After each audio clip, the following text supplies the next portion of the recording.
All right, thank you all so much for coming to this workshop. So I'm Ben Kokenauer. I'm a resident at Duke University, where I'm both a postdoc, so I get to play in the lab with proteins and take them apart and put them together and think about how we can improve them for the future. And I also see quite a few of the Pompe patients in the large cohort that we see with Dr. Krishnani's clinic. And I'm really honored to give the first part of the talk today, which we then will to talk more about newborn screening, and particularly the challenges of identifying late-onset Pompe disease in the newborn period. And then we have Amanda, who's going to be discussing kind of the parent and patient perspective of that phenomenon, and Erin Huggins, who's going to be talking about some of the, we'll once again review some of the how Pompe disease works, how it's inherited, and some important genetic counseling considerations for newborn screening for this disease.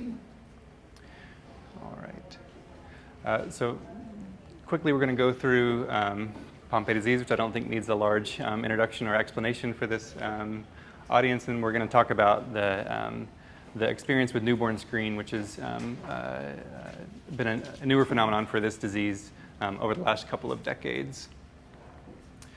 So Pompe disease, of course, there are two primary phenotypes of Pompe disease: the infantile form, which shows up in the first months of life. It includes severe cardiac manifestations.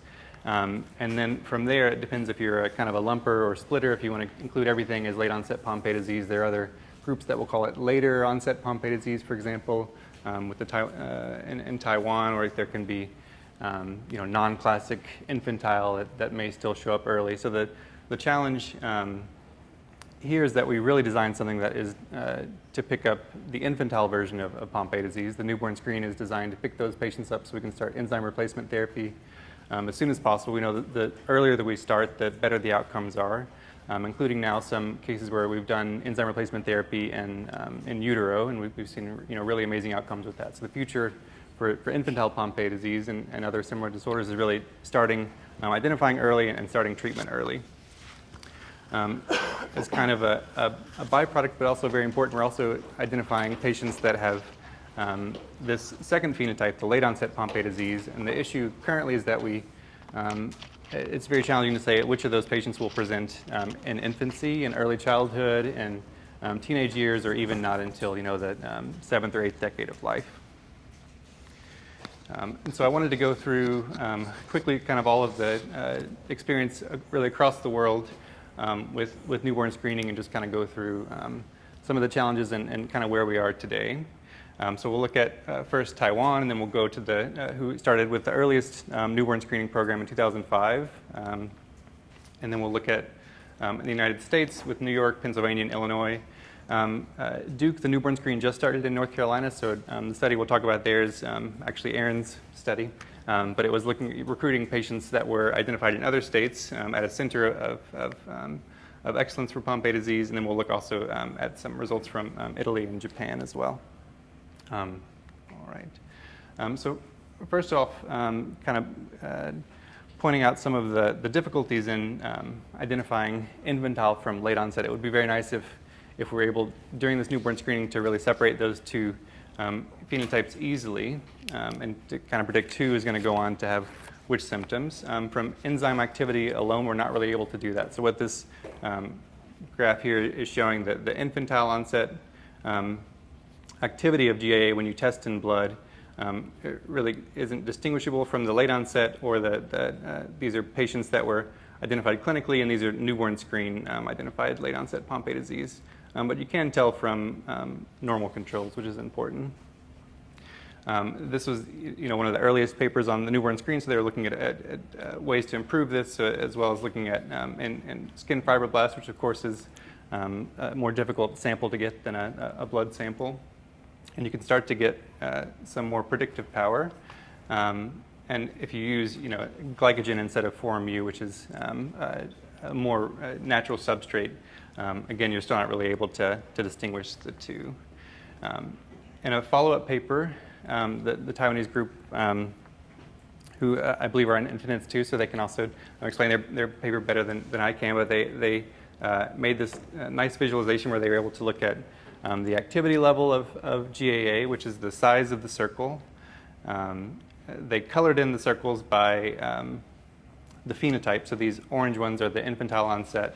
The purple one are the late onset with known variants in GAA. The blue are one known and one VUS, and the green are two VUSs. And Erin will be talking about the difference in some of those sequences as well. And then you can see by doing this kind of complex, this is the most complicated figure I'll show, and then you can take a break from the figures.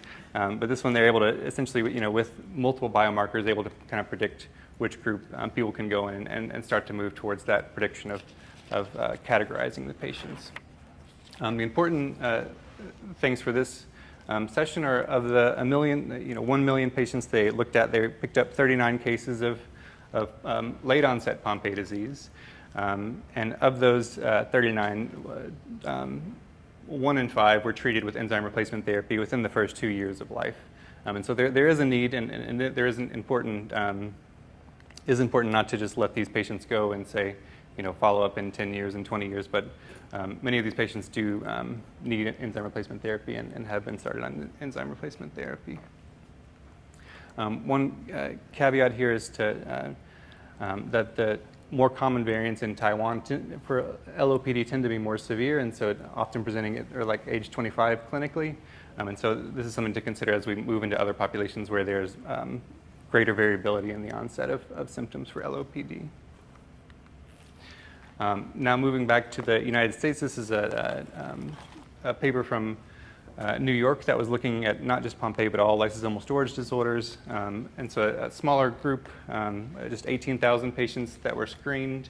Of those 18,000, they picked up six that were positive for Pompe. 6 that were positives. Of those 6, only one, they didn't pick up any of the infantile for this small cohort, and they found one LOPD. And that patient, they did not mention treatment. If we move to Pennsylvania, there they looked at a larger number of infants over from 2016 to 2019. They looked at 500,000 infants. There they found 2 cases of infantile onset Pompe disease. They found 31 LOPD and another 30 that they called suspected LOPD, kind of based on the sequence variants that had not been as well described. And then at this point, they're saying, for this group, they're not giving guidelines for when to start treatment. Essentially, they're followed by CHOP and Pittsburgh specialists there who kind of are monitoring to decide whether or not to start therapy. And this paper doesn't tell us how many of those patients were started on treatment. In this next paper from the state of Illinois, they looked at, again, 600, almost 700,000 newborns. Here they provided a nice algorithm, which is very similar to what's in the ACT algorithm, which is what we as clinicians would go to when we get a newborn screen. And for this, they do give recommendations for clinical care, which is helpful. And so for their recommendations are to follow up after a positive newborn screen if the patient has LOPD, to follow up every 3 months for a number of biomarkers, so things that we commonly look for in Pompe disease, like CK, CMP, BNP, and urine hex4, this biomarker for Pompe disease, which you're maybe familiar with. If they're doing well in the kind of throughout that period, then they can continue to be monitored for every 3 months for the first year, and then spacing out those visits to 6 months during the second year of life, and then at the age of 2, if they still aren't having symptoms, it's kind of up to the parent and the clinician to space it either every year or every other year. For the kind of given this challenge then of what to do with these patients that we're finding very early and with the uncertainty of when symptoms will arise, Erin, who's going to be talking shortly, along with other colleagues at Duke, did the study where we recruited 20 patients that were identified through the newborn screen. And we looked for some of the subtle signs that can present, because it's very difficult if you're a clinician that doesn't see Pompe very often, which is most clinicians, to know what symptoms are Pompe, what symptoms could be normal development, and kind of how to put that into context. And so this paper does find a lot of the Pompe-specific early manifestations, which can be helpful for groups that are trying to decide if they should start treatment. In this paper from an Italian group, actually they had what I thought was a very interesting figure too, which showed some seasonal variation. So if you are very attached to your own enzyme activity level, or if you're looking at these a lot, you can actually have some variation, within a clinical lab, depending on the time of year. And we see similar findings, for example, in galactosemia, another disorder that's on the newborn screen. And so it's important that while that activity may, just to consider that there can be variations, from lab to lab and even within the same lab as it's being tested. For the Italian group, they also provided a very nice table with lots of follow-up recommendations as well. So this provides another kind of starting point for future guidelines, which will be really important for this population. In the Japanese cohort, they looked at almost 300,000 patients. And from those 300,000, they found 1 infantile-onset Pompe disease case and 7 LOPD. And for this cohort, it doesn't give full description kind of all the things they were looking for, any subtle signs of LOPD, but they felt that there were no clear clinical signs of Pompe. So for that cohort, they chose not to start ERT for any of those patients. So this is a very important challenge, and next up we're going to hear from Amanda, who's going to talk about her own experience as a parent, kind of getting this diagnosis early on and moving towards treatment. And so, the really important thing that we are moving towards will be future guidelines for who to, when we are finding patients with LOPD, how do we know when to start treatment?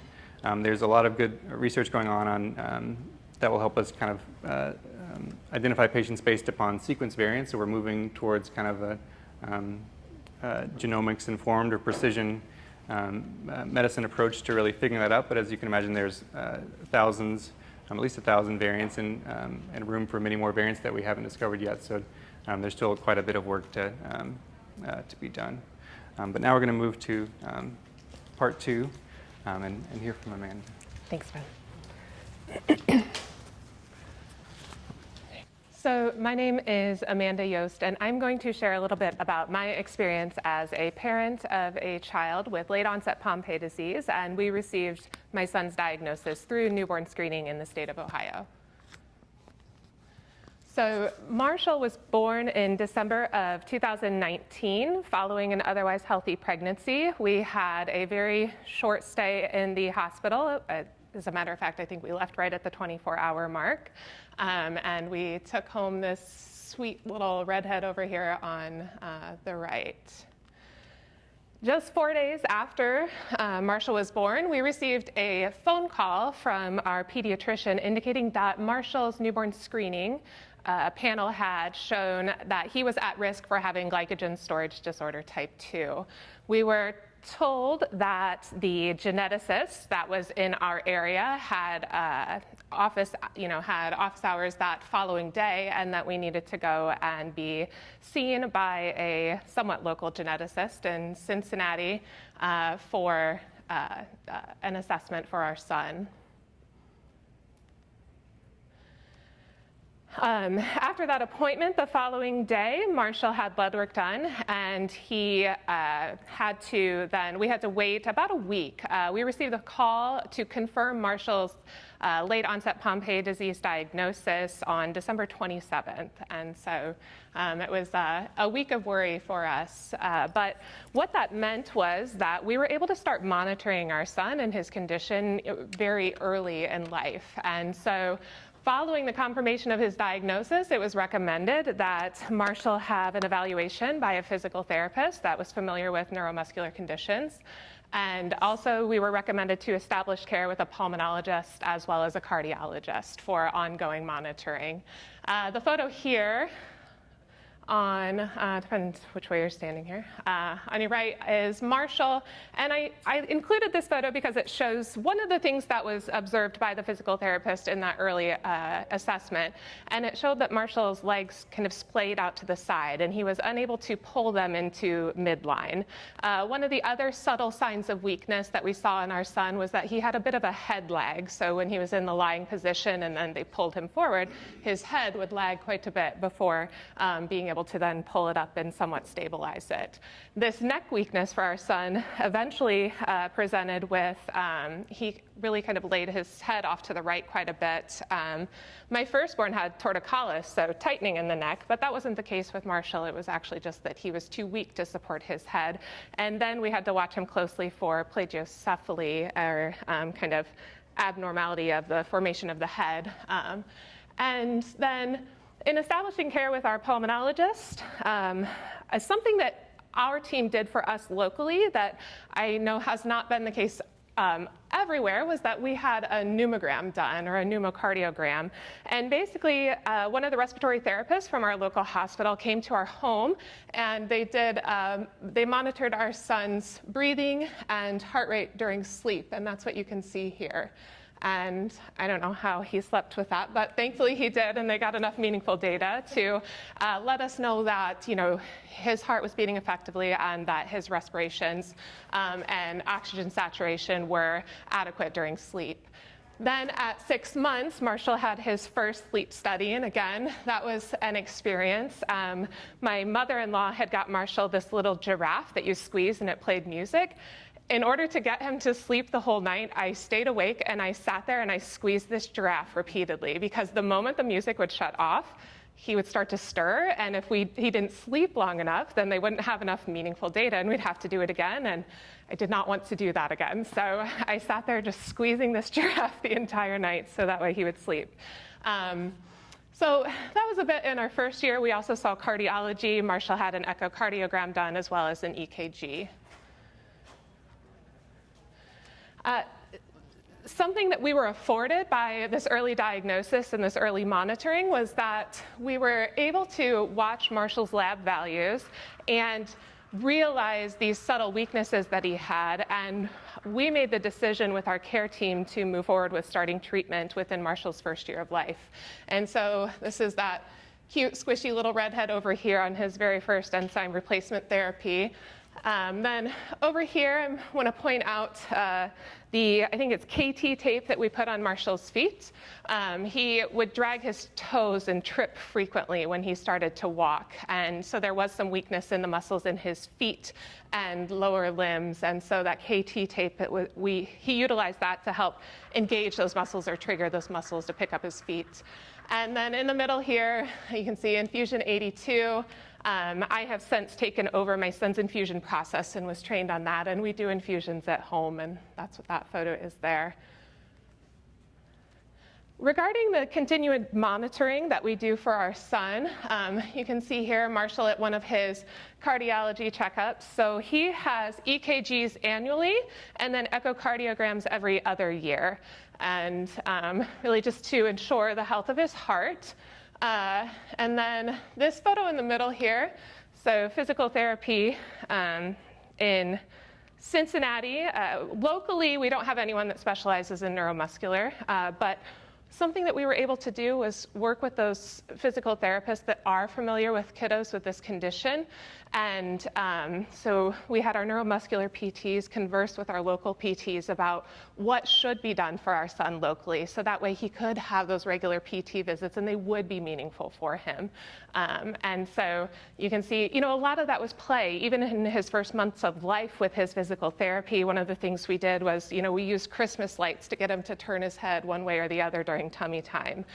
So PT was really heavy in that regard. And then, to help strengthen his neck, the way we held him was important. And I didn't realize how much that was ingrained in me when one of my friends had a child, just a couple of years ago. I held the baby and I was thinking like, oh, which way are you turning? How do I support you to hold your head the right way? And the photo on the right here is us taking a walk during one of Marshall's infusions. But newborn screening for our family allowed us to be able to make informed decisions about future children.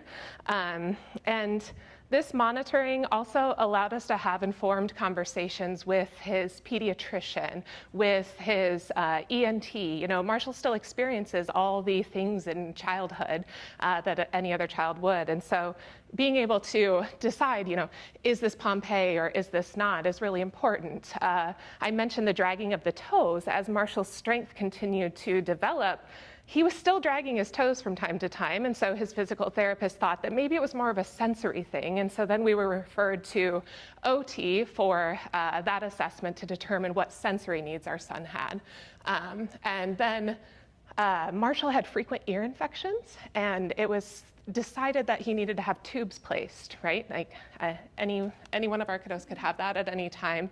But our issue was, because of that Pompe disease diagnosis, we couldn't get anyone within a 3-hour radius to do the surgery for Marshall because of his Pompe disease. They were concerned that, well, it's not safe for him to have anesthesia because of this condition, and we aren't comfortable moving forward with that process. But we were able to work with our care teams that knew our son and knew his condition and say, well, no, actually, Marshall's heart is healthy, Marshall's ability, you know, his lungs were healthy, and he could safely receive anesthesia. And so we were able to bring everyone, you know, together to have that conversation, and then Marshall was able to have his tubes placed. So, all right, up next, I think Erin's going to take us through the last part.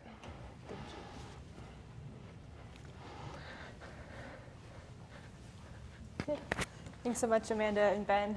My name is Erin Huggins. I'm a genetic counselor at Duke University. So I work with Dr. Krishnani in the clinic seeing patients, and also on the research side, primarily in the realm of newborn screening. So I'm going to go through just a couple of brief descriptions of like what is newborn screening, why do we do it, how do we actually find out about Pompe disease. And then when you come to the clinic and you meet with the providers, the genetic counselors, the geneticists, what kind of information are you going to get? And lastly, I want to talk about, of course, some of the genetic causes of Pompe disease and how to test other family members. So we've already talked a lot about this, and being in this room today, most of you probably already know why we do newborn screening. But this is something that is offered to every baby born in the US at no cost. It's automatically done in the hospital. It consists really of 3 parts, a hearing screen, a cardiac screen, and then a heel prick blood spot, which you probably don't even know is happening. Most people don't know their babies get newborn screening at all unless they receive a call a few days later if something was abnormal. And so this is done just by exactly what it sounds like, pricking the baby's heel and collecting a little bit of blood. It goes to the lab for testing, and if something is abnormal or low, such as the GAA enzyme in this case, this would be considered a positive newborn screen. So if newborn screen's negative, like I said, you're probably never going to hear about it. But a screen is just a screen. It's not a diagnosis. So screens are designed to pick up everybody that could have this condition. So think of it as almost like, you know, missing no one, right? We don't want to have any false negatives. And so if the GAA is lower than expected, then this would be called a positive newborn screen. You'd probably get a call from your pediatrician, genetics office, depending on how your state does it. So after the positive screen, we need to do some additional testing to find out, is it truly Pompe disease or something like a false positive, which we do get sometimes. So we'll confirm that GAA enzyme. And sometimes that's completely normal and there's no variants found, and you no longer have to come in for follow-up. Newborn screens can also pick up carriers, so somebody that just has one pathogenic variant or one mutation. Carriers don't have symptoms of Pompe disease, and we'll talk about that on another slide. Or it could be a true positive, either late-onset Pompe or infantile-onset Pompe. And we're not able to tell the difference between these two based on that enzyme testing alone. So this is going to be determined by the genetic test results. You know, what types of variants are we looking at? What type of Pompe could we be looking at? And also a physical examination, because as Ben pointed out, the infantile Pompe is when we see the enlarged heart very early on in life. And so without that, then we're leaning more likely towards late onset Pompe at that point. So after the newborn screen is confirmed, if you've received your diagnosis, oftentimes you will meet with a genetic counselor. And most people have probably never even heard of genetic counseling until, right, you wound up with this positive screen or for another health concern possibly. But genetic counselors are master's trained healthcare providers that are meant to help you understand the medical, the inheritance, the, just adapting to life with a genetic condition or with a child with a genetic condition. So you might meet a genetic counselor after your newborn screening results come back, or during your routine monitoring evaluations with your medical geneticist, so like during those visits that Amanda pointed out. In other settings, you might meet a genetic counselor in the event of family planning. You want to have another child, or you want to pursue IVF or another kind of fertility treatment. And genetic counselors work in those settings as well. So when I think about my role as a genetic counselor in a Pompe clinic, I perceive my role as helping you learn more about Pompe disease in a very understanding or family-friendly understanding, because a lot of those can be kind of word salad, right? If you get a report or something from a doctor's office and you probably never even heard of this disease before. So my job is to help you not only understand what is it, but what is the cause behind it? How did this happen?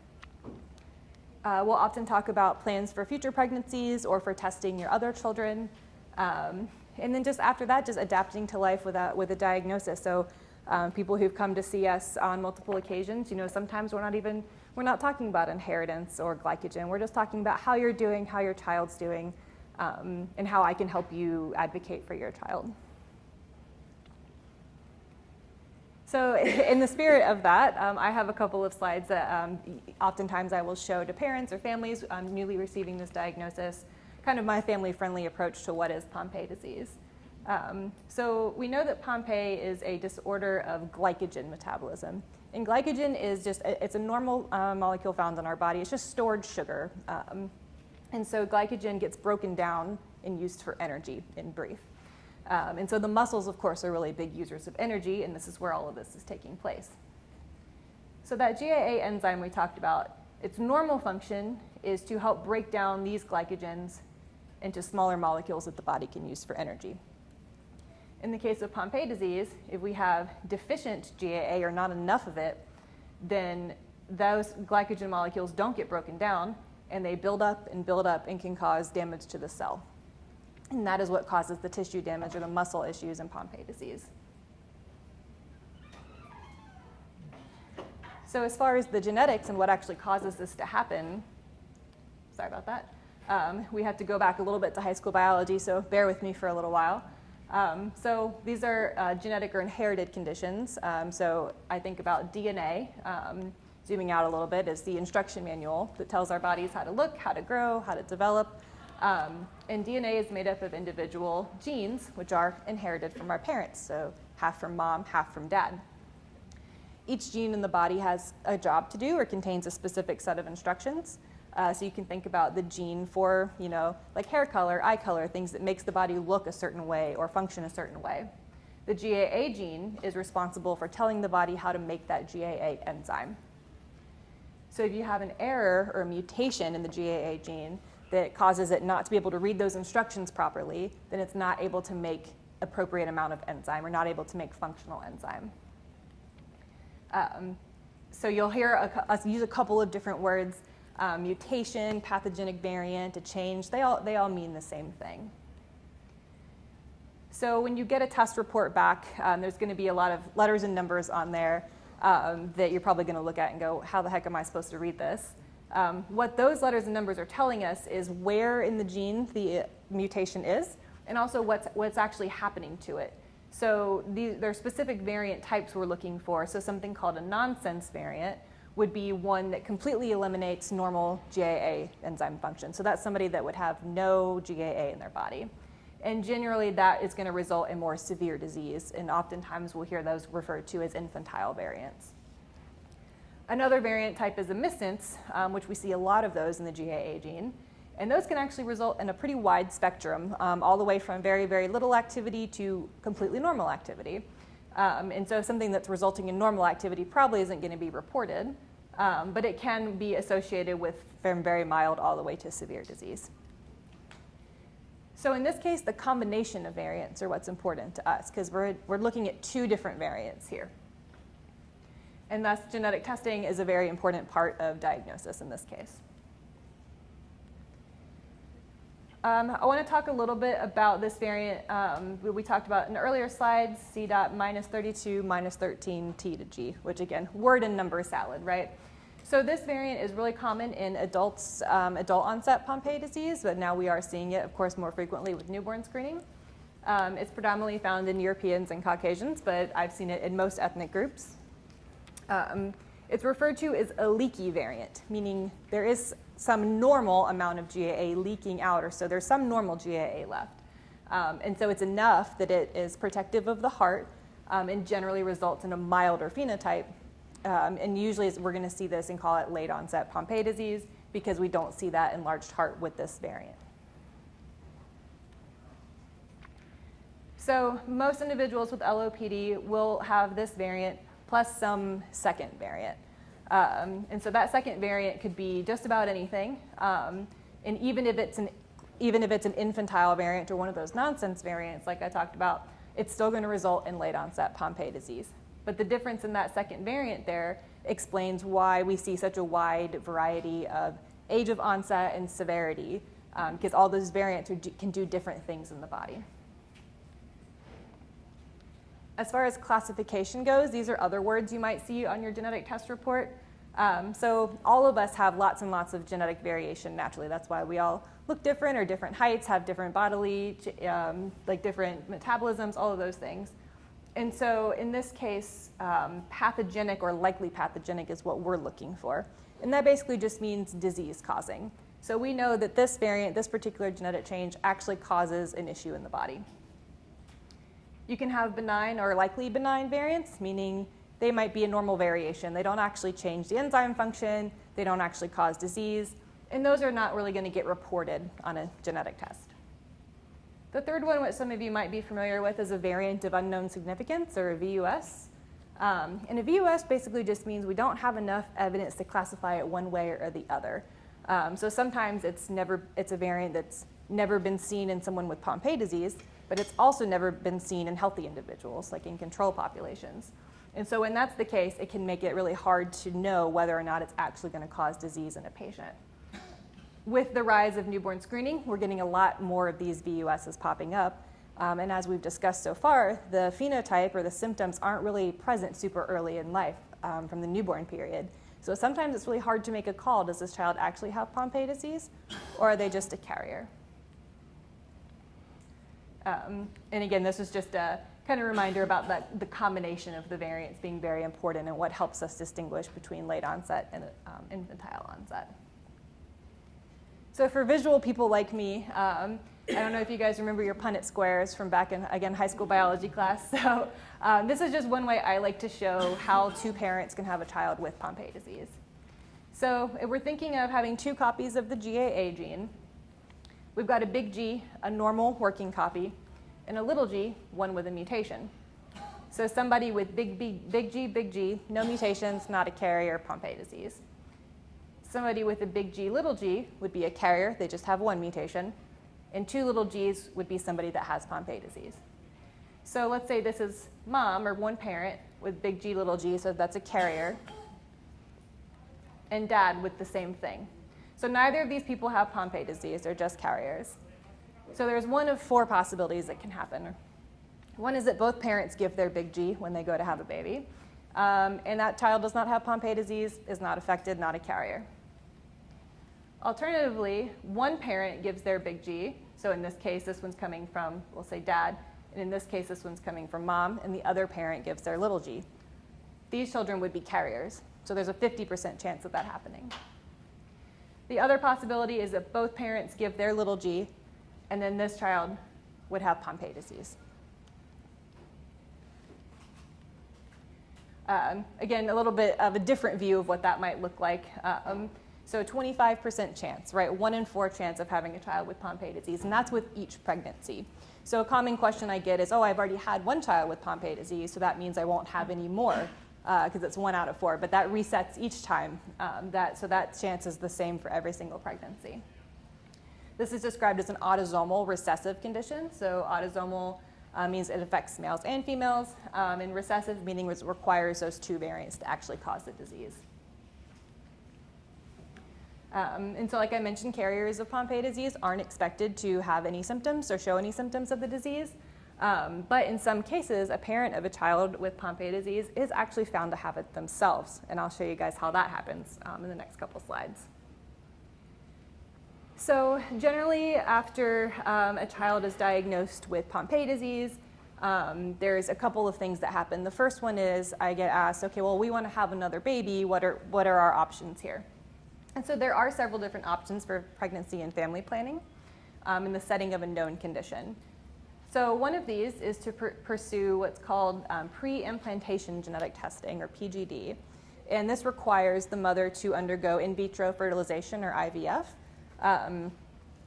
where the embryo is created outside of the body. They're able to take a biopsy or a single cell and test those embryos for Pompe disease. And then the family chooses which of those to implant. So you can implant the ones that are like big G, not carriers, not affected, or carriers. So that's obviously a pretty expensive and long and difficult process, but many people have gone through it successfully. And I do see it more and more frequently. I think insurance has started to cover more of these procedures. Diagnostic testing during pregnancy. So if you know you and your partner have a chance of having a child with Pompe disease, you can choose early on in pregnancy to do what's called a CVS, or chorionic villus sampling, where they take a small biopsy of the placenta and test that DNA, or an amniocentesis, which is a little bit more common in the second trimester, where a needle is inserted through the abdomen to suck off some of that amniotic fluid, which has baby skin cells in it. We can test baby cells to see if they have Pompe disease or not. And so that allows you to know this information prior to the birth of your child. Lastly, you can do no testing at all and wait until after baby is born, and choose to do genetic testing after pregnancy, or if you live in a state that does newborn screening, that would essentially be your first test. But if you already have a child with Pompe, even if the next one's newborn screening is negative, I always suggest doing a follow-up confirmatory testing anyway. So in the case of somebody who comes to me and says, well, I have 2 older children, what are the chances they could have Pompe disease? And so it's essentially the same, 25%. So in the case of infantile-onset Pompe, if you have older children, symptoms would have already shown by now, so that wouldn't really be a question in our mind. But for LOPD, we know symptoms can be mild or go unrecognized for many, many years, as you know, even many adults in this room that probably had no idea until they were much older they had this diagnosis. So we would not want to rule it out just because a child appears healthy, doesn't appear to have any major issues. So in the case here of a 10-year-old Sarah, who was born before her state had Pompe on newborn screening. Let's say all of these children were born in the same state. Here's our little baby right here that just had that positive screen. Older sister, we would definitely want to do testing because she did not have any newborn screen, so thus would have a 25% chance to be affected. Say we have another little guy here that's 4 years old that did have a newborn screen for Pompe disease as part of their state program. That was negative, but the parents say, you know, he does have some developmental delays though. At that point, we would recommend confirmatory testing, which is usually done via enzyme. If that enzyme is low or deficient, we'll proceed to genetic testing to confirm the diagnosis. Many times when you see a genetic counselor, we will draw out a family history. It never really looks quite as pretty as this, but this is essentially what we're doing. So let's say here, this is your child, and we know that they are little g, right? And we've done testing and confirmed both parents are carriers. So the next question I often get, say, in mom's case, she'll say, well, I have a brother who has 2 children. You know, should they get tested for Pompe disease? And oftentimes I'll say, well, let's, you know, when I want to confirm your full siblings have the same mom and dad. And so in this case, your child's grandfather or mom's dad is the carrier that passed on that variant to mom. But see, they're not at risk of having a child with Pompe disease because mom is big G. And so I would suggest the brother himself go pursue testing to see if he is in fact a carrier. If he's not a carrier, then we wouldn't expect there to be a chance for his children to be carriers. You can't pass on something you don't have. So a lot of conditions, you'll hear things like skipping a generation. We don't necessarily, that doesn't something we wouldn't expect his kids to spontaneously have Pompe disease, right? He would need to pass down a variant. And so thinking about dad's parents, same thing. In this case, it's his mom who's a carrier. So dad has one brother, but they only share the same father, so that's a half brother. So in this case, if we know dad's not a carrier, then this is not somebody that we would necessarily recommend, needing to pursue testing for themselves. We wouldn't expect them to be a carrier. That being said, we don't know anything about this person's mother, who very well could have been a carrier. So ultimately, it becomes very dependent on the family and how worried they are and how much they want that information. This is not something that happens super often, but it definitely does. So I always encourage people to bring this up if they're concerned. For those that have a child with Pompe disease, and we test the parents, and we find out, say, mom's a carrier, but instead of just having one variant, dad actually has two. Dad has late-onset Pompe disease. And maybe he says, I was always kind of slow in school. I couldn't run the mile. I couldn't do sit-ups. And lo and behold, the symptoms line up perfectly with an adult who's been diagnosed with LOPD. So again, it doesn't happen super often, but in this case, dad's parents would both be carriers. So it is possible. So while no actual carriers don't show symptoms of Pompe, you could have Pompe yourself. And so I do encourage parents, if they have questions or concerns about that, about their own health, to always bring it up. So my last couple of things here, I always like to remind people that Pompe disease is inherited. I know we just spent a lot of time on that, but I really like to emphasize that there's nothing anybody did or didn't do before, after, during pregnancy that could cause Pompe disease. It's nobody's fault. It occurs in every gender, ethnicity, race, and it's just a condition that happens by chance. I always encourage people, if you are plugged in with a genetic counselor, to utilize that resource. We're part of the team to help act as a liaison between you and your doctor. I help with sending out referrals and with explaining results, talking to family members. So I always encourage you to try to build a close relationship with your genetic counselor if you have the opportunity to do so. And as far as future endeavors for research, we would really like to know why there is such a big difference in siblings in some families, where somebody might show symptoms really early, and another sibling might be very mild, but they have the same genotype. So we're trying to explain that difference. We want to classify those variants of uncertain significance. That's a pretty huge deal right now, because we have a lot of parents out there wondering if their child actually has late-onset Pompe disease or is just a carrier, and that can be a pretty scary position to be in. And lastly, we as clinicians want to learn more from parents and children as they grow up that are impacted by this diagnosis and by the newborn screening.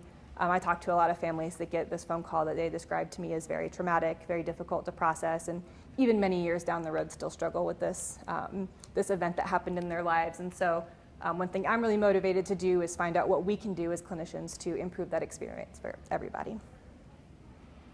And I think we're good on time. So with that, I guess we can close and take any questions. Thank you.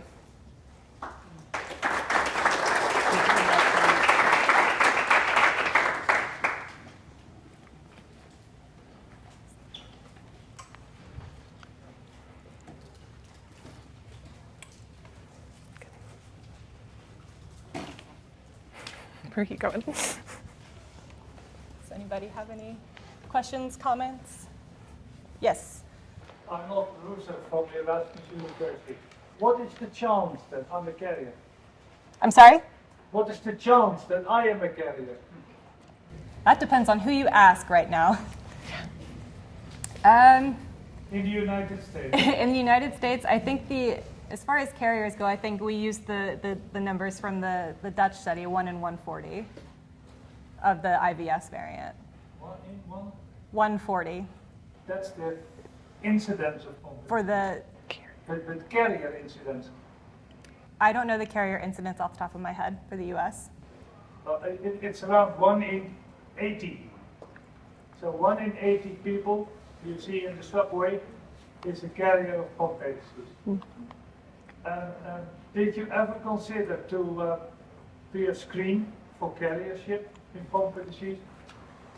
For prenatal carrier testing, it is on the larger panels, so it's not routinely offered as part of regular prenatal care, but many families now do opt for larger carrier panels, which can include up to 300 different conditions. Most of them include Pompe disease.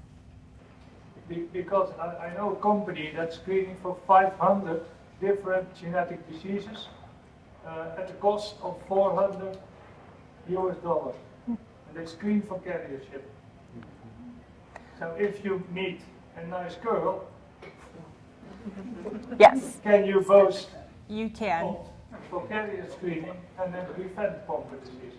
You can pursue preconception carrier screen. So before you even get pregnant, that's an option that a lot of people don't know about. So people who are interested in that, I always suggest, finding your local prenatal genetic counselor, because not only could you find out about Pompe disease, but many, many other conditions. But in that case, though, the only way to really prevent it would be to go through the in vitro fertilization with pre-implantation genetic testing, unless you tell your partner, like, oh, sorry, we're both carriers, it's not going to work out, which doesn't really happen very often. But would that pay off? Because if the carrier frequency is 1 in 80, then the chance that two people meet each other who are carrier is 1 in 6,400. And then it becomes very costly and does not pay off. I would agree with you. I have a question. In regards to late onset, what's the percentage of people that can remain asymptomatic through their entire life? Do you have any numbers on that don't present any symptoms? So I think when we Or is it always, or do they always present symptoms? Is there like any kind of variation to the question? It's a difficult question. So I would say at that point they wouldn't be affected if they lived their whole lifespan, lived into 80s or 90s and never had any symptoms, then that would be, a false positive if we're looking from the newborn screen perspective. And yeah, but I think there's a lot of variability in when we would see symptoms, and also a lot of variability depending on the evaluator deciding, is this Pompe disease, is this very early Pompe disease, is this kind of normal development and late, and so it's different from childhood to then later on. So some patients don't show up with clear symptoms until their 60s, their 70s, so that's the challenge that we're trying to be able to predict ahead of time, not just from the enzyme activity, because that's not good enough to predict who will show up at what age, but that's what we're moving towards, is trying to make that prediction. So, That makes sense. So what you're saying is you don't have the data set to know if people that they're diagnosed with late onset. You don't have the data set to see if they just remain asymptomatic through their entire life.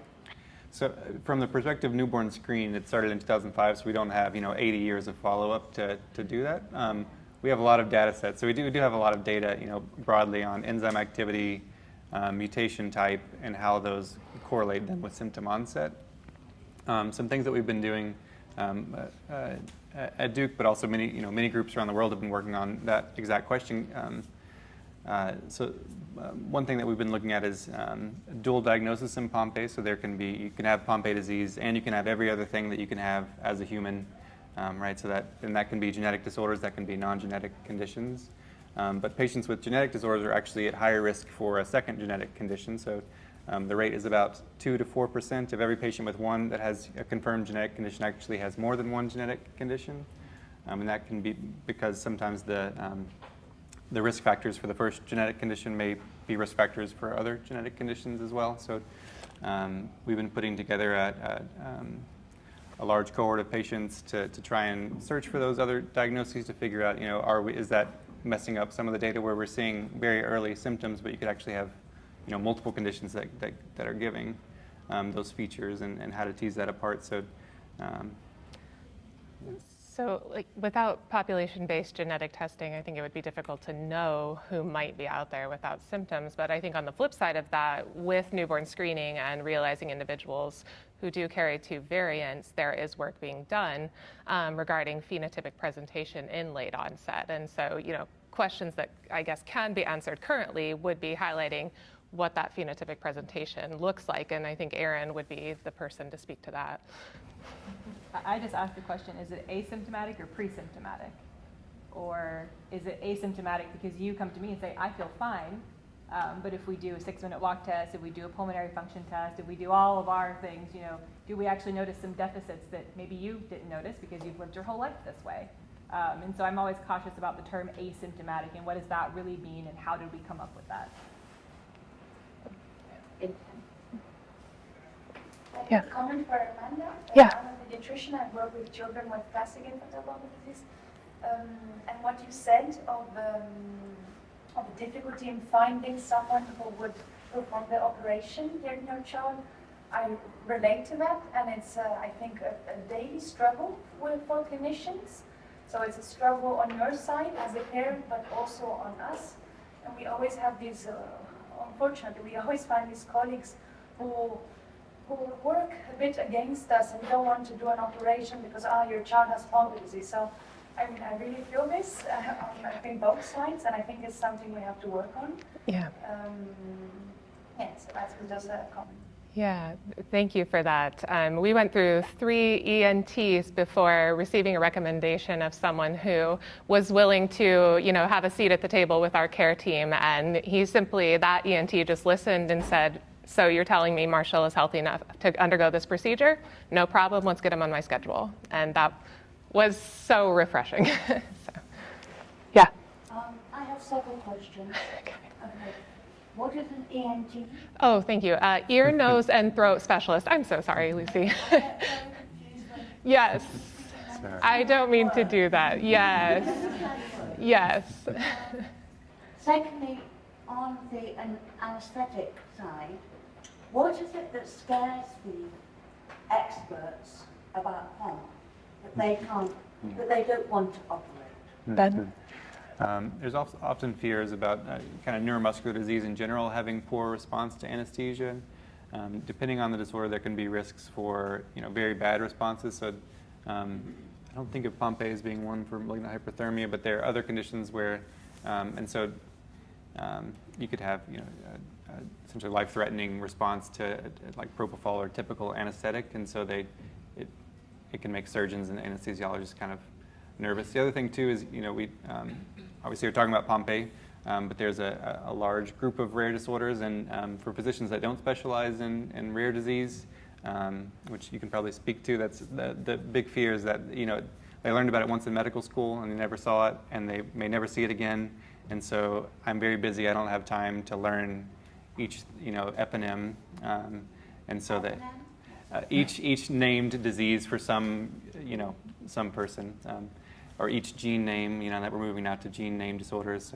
So they may not have time to really become themselves a Pompe expert, which we shouldn't expect every doctor to be a Pompe expert. But so that's where you really need the pediatrician that sees Pompe. You need someone that can kind of tell the other members of the care team that what is safe and what isn't safe, and what to be concerned for.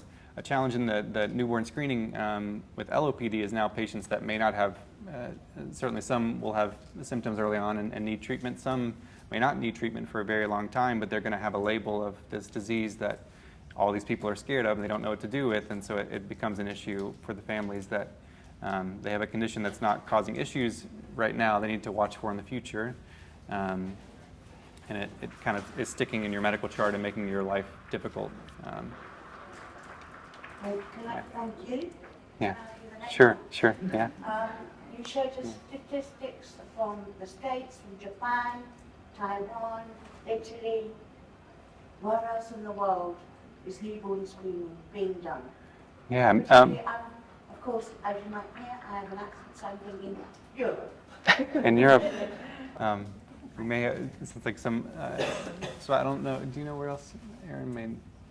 I want to say I heard Canada is working towards getting it on its newborn screen, but as for Europe, I believe I've heard talk in Ireland, but that's all just from chatting with people at conferences, and that's pretty limited. There's probably other people in the room that can speak more to.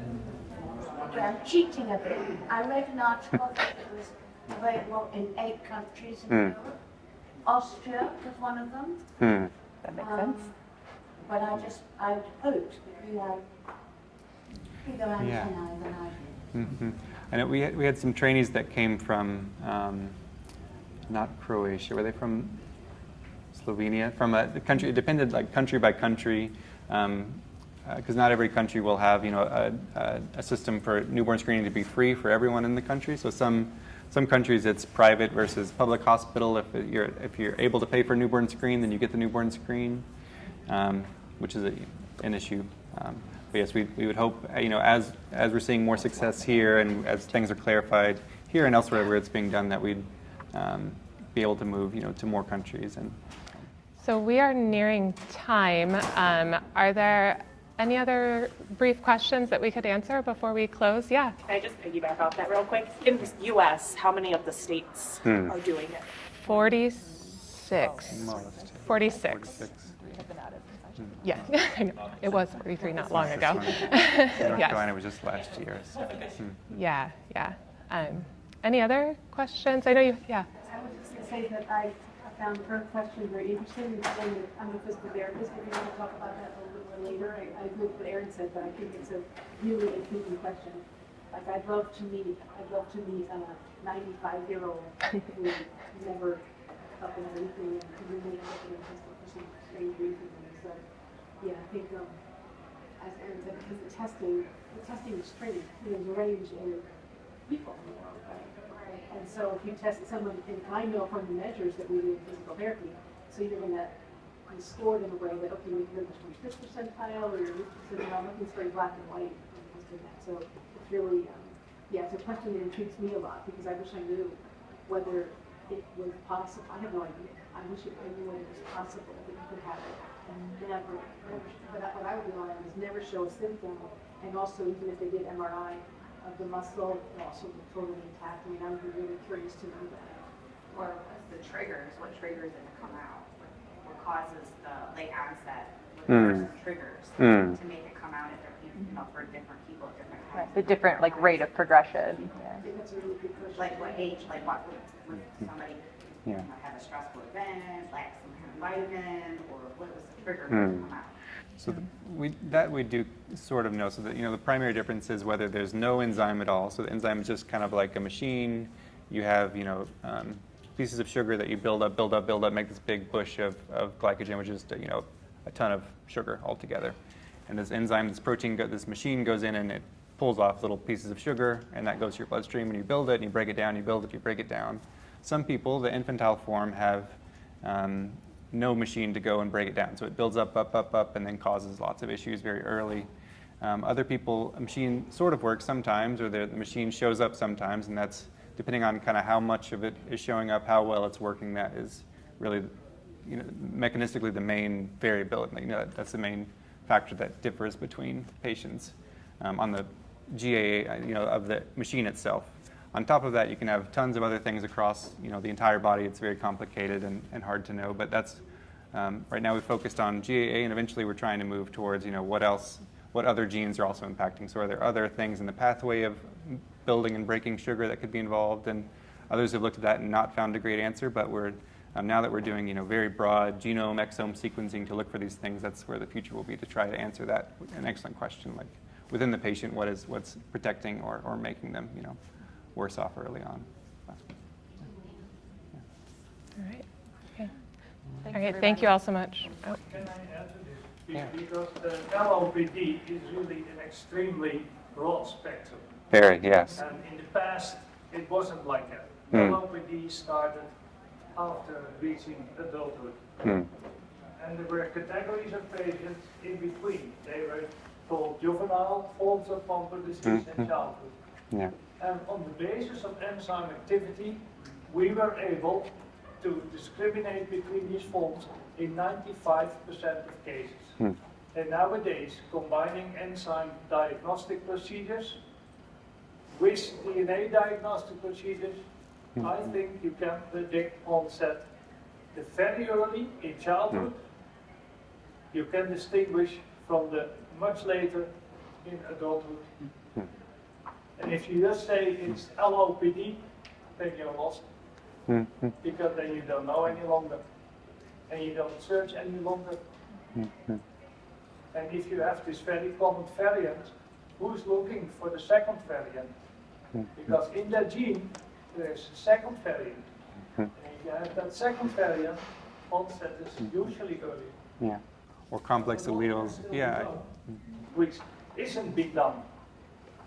And I think that's at the side of the doctors, physicians, scientists, laboratories who go deeper into the matter and make a better prediction rather than saying, okay, LOPD, go to the doctor every half a year.